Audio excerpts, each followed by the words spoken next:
صحیح بخاری حدیث نمبر 278۔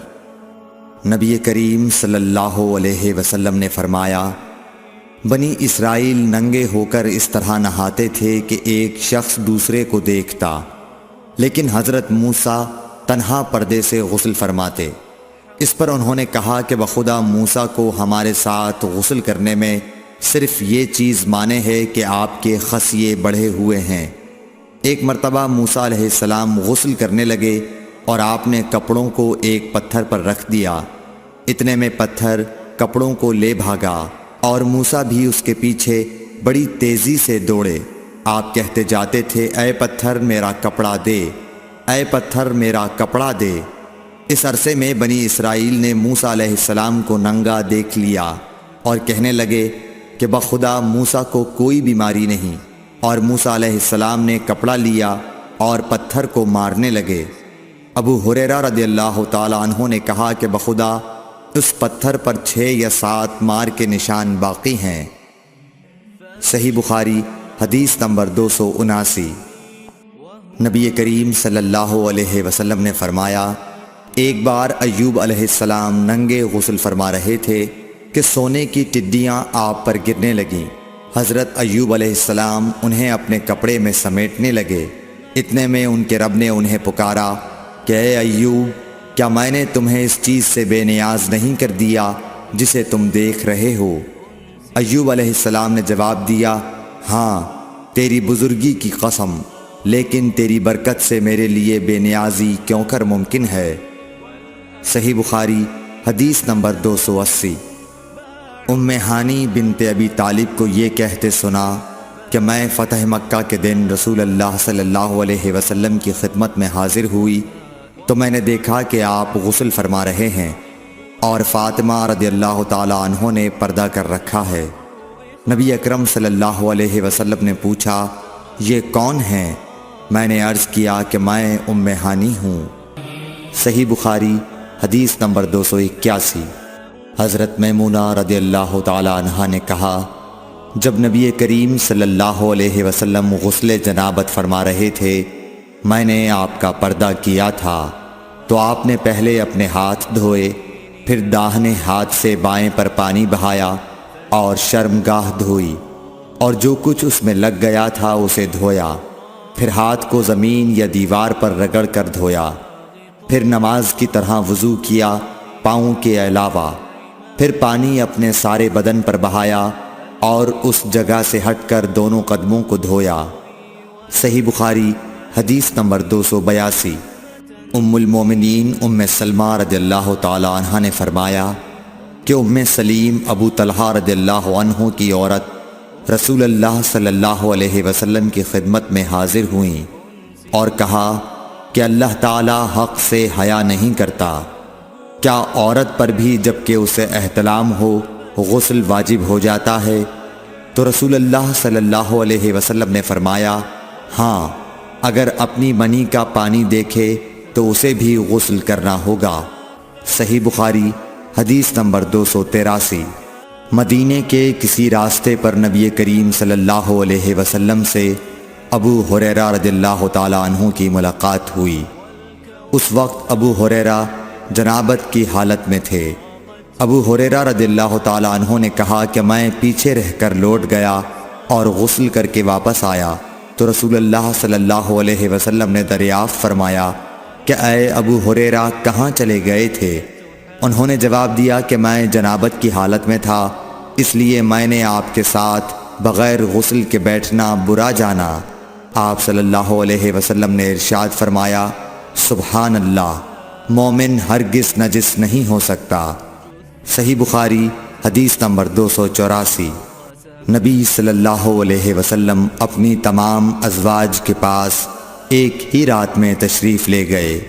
اس وقت آپ کے ازواج میں 9 بیویاں تھیں۔ صحیح بخاری حدیث نمبر 285۔ ابو ہریرہ رضی اللہ تعالی عنہ نے کہا کہ میری ملاقات رسول اللہ صلی اللہ علیہ وسلم سے ہوئی۔ اس وقت میں جنبی تھا، آپ نے میرا ہاتھ پکڑ لیا اور میں آپ کے ساتھ چلنے لگا۔ آخر آپ ایک جگہ بیٹھ گئے اور میں آہستہ سے اپنے گھر آیا اور غسل کر کے حاضر خدمت ہوا۔ آپ ابھی بیٹھے ہوئے تھے۔ آپ نے دریافت فرمایا، اے ابو ہریرہ، کہاں چلے گئے تھے؟ میں نے واقعہ بیان کیا تو آپ صلی اللہ علیہ وسلم نے فرمایا، سبحان اللہ، مومن تو نجس نہیں ہوتا۔ صحیح بخاری حدیث نمبر 286۔ ہم سے ابو نعیم نے بیان کیا، کہا ہم سے حشام اور شیبان نے، وہ یحییٰ سے، وہ ابو سلمہ سے، کہا میں نے عائشہ رضی اللہ تعالی عنہا سے پوچھا کہ کیا نبی کریم صلی اللہ علیہ وسلم جنابت کی حالت میں گھر میں سوتے تھے؟ کہا ہاں، لیکن وضو کر لیتے تھے۔ صحیح بخاری حدیث نمبر 287۔ عمر بن خطاب رضی اللہ تعالیٰ عنہ نے رسول اللہ صلی اللہ علیہ وسلم سے پوچھا کہ کیا ہم میں سے کوئی جنابت کی حالت میں سو سکتا ہے؟ فرمایا ہاں، وضو کر کے جنابت کی حالت میں بھی سو سکتے ہو۔ صحیح بخاری حدیث نمبر 288۔ حضرت عائشہ رضی اللہ تعالیٰ عنہ نے فرمایا کہ نبی کریم صلی اللہ علیہ وسلم جب جنابت کی حالت میں ہوتے اور سونے کا ارادہ کرتے تو شرمگاہ کو دھو لیتے اور نماز کی طرح وضو کرتے۔ صحیح بخاری حدیث نمبر 289۔ حضرت عمر رضی اللہ تعالیٰ عنہ نے نبی کریم صلی اللہ علیہ وسلم سے دریافت کیا کہ کیا ہم جنابت کی حالت میں سو سکتے ہیں؟ آپ نے فرمایا ہاں، لیکن وضو کر کے۔ صحیح بخاری حدیث نمبر 290۔ حضرت عمر رضی اللہ تعالیٰ عنہ نے رسول اللہ صلی اللہ علیہ وسلم سے عرض کی کہ رات میں انہیں غسل کی ضرورت ہو جایا کرتی ہے۔ رسول اللہ صلی اللہ علیہ وسلم نے فرمایا کہ وضو کر لیا کر اور شرمگاہ کو دھو کر سو جا۔ صحیح بخاری حدیث نمبر 291۔ نبی کریم صلی اللہ علیہ وسلم نے فرمایا کہ جب مرد عورت کے چہار زانوں میں بیٹھ گیا اور اس کے ساتھ جماع کے لیے کوشش کی تو غسل واجب ہو گیا۔ صحیح بخاری حدیث نمبر 292۔ حضرت عثمان بن عفان رضی اللہ تعالی عنہ سے پوچھا گیا کہ مرد اپنی بیوی سے ہم بستر ہوا لیکن انزال نہیں ہوا تو وہ کیا کرے؟ حضرت عثمان رضی اللہ تعالی عنہ نے فرمایا کہ نماز کی طرح وضو کر لے اور ذکر کو دھو لے۔ اور حضرت عثمان رضی اللہ تعالی عنہ نے فرمایا کہ میں نے رسول اللہ صلی اللہ علیہ وسلم سے یہ بات سنی ہے۔ صحیح بخاری حدیث نمبر 293۔ ابی بن کعب نے پوچھا، یا رسول اللہ صلی اللہ علیہ وسلم، جب مرد عورت سے جماع کرے اور انزال نہ ہو تو کیا کرے؟ آپ نے فرمایا عورت سے جو کچھ اسے لگ گیا اسے دھو لے، پھر وضو کرے اور نماز پڑھے۔ صحیح بخاری حدیث نمبر 294۔ حضرت عائشہ رضی اللہ تعالی عنہ فرماتی ہیں کہ ہم حج کے ارادے سے نکلے، جب ہم مقام صرف میں پہنچے تو میں حائضہ ہو گئی اور اس رنج میں رونے لگی کہ رسول اللہ صلی اللہ علیہ وسلم تشریف لائے۔ آپ نے پوچھا تمہیں کیا ہو گیا ہے؟ کیا حائضہ ہو گئی ہو؟ میں نے کہا ہاں۔ آپ نے فرمایا یہ ایک ایسی چیز ہے جس کو اللہ تعالیٰ نے آدم کی بیٹیوں کے لیے لکھ دیا ہے، اس لیے تم بھی حج کے لیے افعال پورے کر لو، البتہ بیت اللہ کا طواف نہ کرنا۔ حضرت عائشہ رضی اللہ تعالی عنہا نے فرمایا کہ رسول اللہ صلی اللہ علیہ وسلم نے اپنی بیویوں کی طرف سے گائے کی قربانی کی۔ صرف ایک مقام مکے سے 6-7 میل کے فاصلے پر ہے۔ صحیح بخاری حدیث نمبر 295۔ حضرت عائشہ رضی اللہ تعالی عنہا نے فرمایا میں رسول اللہ صلی اللہ علیہ وسلم کے سر مبارک کو حائضہ ہونے کی حالت میں کنگھا کیا کرتی تھی۔ صحیح بخاری حدیث نمبر 296۔ حشام بن عروہ نے عروہ کے واسطے سے بتایا کہ ان سے سوال کیا گیا کیا حائضہ بیوی میری خدمت کر سکتی ہے یا ناپاکی کی حالت میں عورت مجھ سے نزدیک ہو سکتی ہے؟ عروہ نے فرمایا میرے نزدیک تو اس میں کوئی حرج نہیں ہے، اس طرح کی عورتیں میری بھی خدمت کرتی ہیں اور اس میں کسی کے لیے بھی کوئی حرج نہیں، اس لیے کہ مجھے حضرت عائشہ رضی اللہ تعالی عنہا نے خبر دی کہ وہ رسول کریم صلی اللہ علیہ وسلم کو حائضہ ہونے کی حالت میں کنگھا کیا کرتی تھیں، اور رسول اللہ صلی اللہ علیہ وسلم اس وقت مسجد میں معتکف ہوتے۔ آپ اپنا سر مبارک قریب کر دیتے اور حضرت عائشہ رضی اللہ تعالی عنہا اپنے حجرے ہی سے کنگھا کر دیتی حالانکہ وہ حائضہ ہوتیں۔ صحیح بخاری حدیث نمبر 297۔ حضرت عائشہ رضی اللہ تعالی عنہا نے بیان کیا کہ نبی کریم صلی اللہ علیہ وسلم میری گود میں سر رکھ کر قرآن مجید پڑھتے، حالانکہ میں اس وقت حیض والی ہوتی تھی۔ صحیح بخاری حدیث نمبر 298۔ ام سلمہ رضی اللہ تعالی عنہا نے کہا کہ میں نبی کریم صلی اللہ علیہ وسلم کے ساتھ ایک چادر میں لیٹی ہوئی تھی، اتنے میں مجھے حیض آ گیا، اس لیے میں آہستہ سے باہر نکل آئی اور اپنے حیض کے کپڑے پہن لیے۔ حضور صلی اللہ علیہ وسلم نے پوچھا، کیا تمہیں نفاس آ گیا ہے؟ میں نے عرض کیا ہاں۔ پھر مجھے آپ نے بلا لیا اور میں چادر میں آپ کے ساتھ لیٹ گئی۔ صحیح بخاری حدیث نمبر 299۔ حضرت عائشہ رضی اللہ تعالی عنہا نے فرمایا، میں اور نبی کریم صلی اللہ علیہ وسلم ایک ہی برتن میں غسل کرتے تھے، حالانکہ دونوں جنبی ہوتے۔ حدیث نمبر 301۔ حضرت عائشہ رضی اللہ تعالی عنہا فرماتی ہیں کہ آپ صلی اللہ علیہ وسلم اپنا سر مبارک میری طرف کر دیتے، اس وقت آپ اعتکاف میں بیٹھے ہوئے ہوتے اور میں حیض کی حالت میں ہونے کے باوجود آپ کا سر مبارک دھو دیتی۔ صحیح بخاری حدیث نمبر 302۔ حضرت عائشہ رضی اللہ تعالی عنہا نے فرمایا، ہم ازواج میں سے کوئی جب حائضہ ہوتی اس حالت میں رسول اللہ صلی اللہ علیہ وسلم اگر مباشرت کا ارادہ کرتے آپ ازار باندھنے کا حکم دے دیتے باوجود حیض کی زیادتی کے، پھر بدن سے بدن ملاتے۔